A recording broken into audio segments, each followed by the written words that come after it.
We've gone over the quick selection mask, the quick selection tool quite a bit. Now we're going to go over just really fast the other selection tools that you might use. So there's the marquee, which selects a rectangular shape. Or if you hold down the shift key while you drag, it's a perfect square. Oops. Likewise, the underneath that is the elliptical marquee tool, which will select in an oval. And likewise, if you hold on the shift key, it's a perfect circle.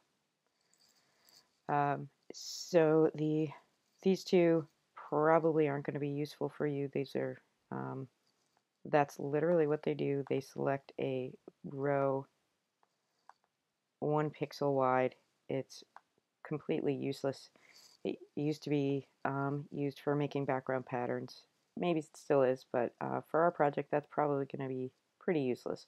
The lasso tool lets you draw a shape. Underneath that is the polygon lasso tool, which draws in straight lines.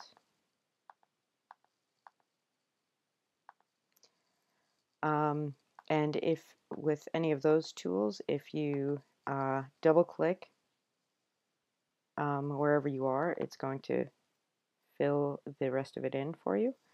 Then there's the magnetic lasso tool, which is probably the coolest of them all, which will kind of guess the shape as you drag around. It's not perfect, but it does an okay job.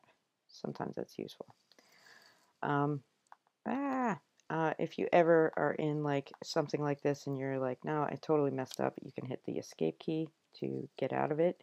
And Control D on your keyboard will deselect. You can see that here. Reselect inverse will select the opposite. So I'm just going to use my regular lasso tool and kind of drag a rough shape around that car for a second. So now the car is selected, so if I use maybe a paintbrush in that layer, I'm going to make it big so you can see. It's only painting in the area that's selected, but I'm going to undo that and then go to select an inverse, and now the opposite is true. So everything else is selected but the car. Also under the select menu, I'm going to let's go back a few steps, remove that, deselect that, and I'm going to use the quick mask selection tool and just go around the car real quick. I have most of it selected. Let's say I wanted to expand the selection by a little bit. I can go to select, modify, and expand, and then choose the number of pixels that I want to expand by. So I'm going to make it big so you can see what happens. So maybe 15 pixels, and you can see that it grew a little bit. Maybe quick, do it again.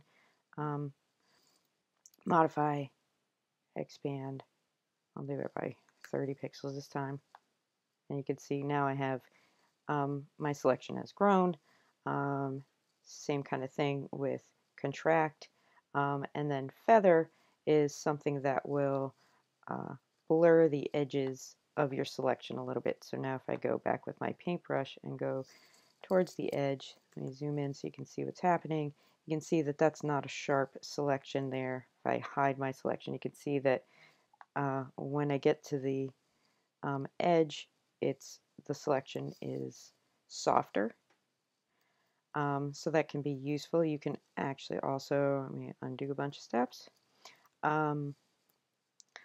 You can also do that with your tool before you even start. You can do a feather selection.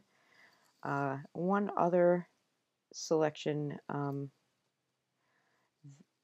tool that I like to use is the quick mask mode. So what I just did is I entered quick mask mode by clicking on it, and what it did was cover my image with this red overlay. If my image was red, I could actually double click on that and change the color of it to make something obnoxious that's not in the thing. And I can also set the opacity, and I can say whether it's the colors indicating masked or selected areas. So we'll just say OK to this, go into there. Now my mask is green. I didn't color anything.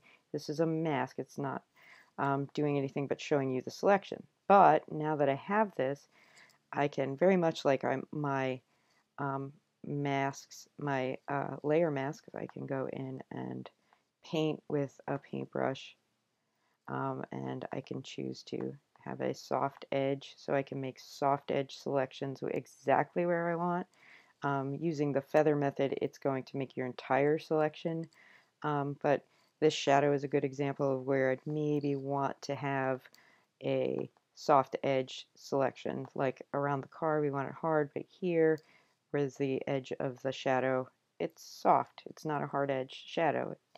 Um, you know, I can also use the eraser tool and maybe set the opacity lower and go in, and really I'm just painting with my selection. I'll make that a little obvious now. When I exit, I have my selection there, and now if I go in with a paintbrush, you can see how that mask applied to my selection. So here it's 100%. This should have a nice soft edge to it. And up here, we didn't do any modification, so it's going to be a nice hard edge. If I hide, you can see hard edge, soft edge.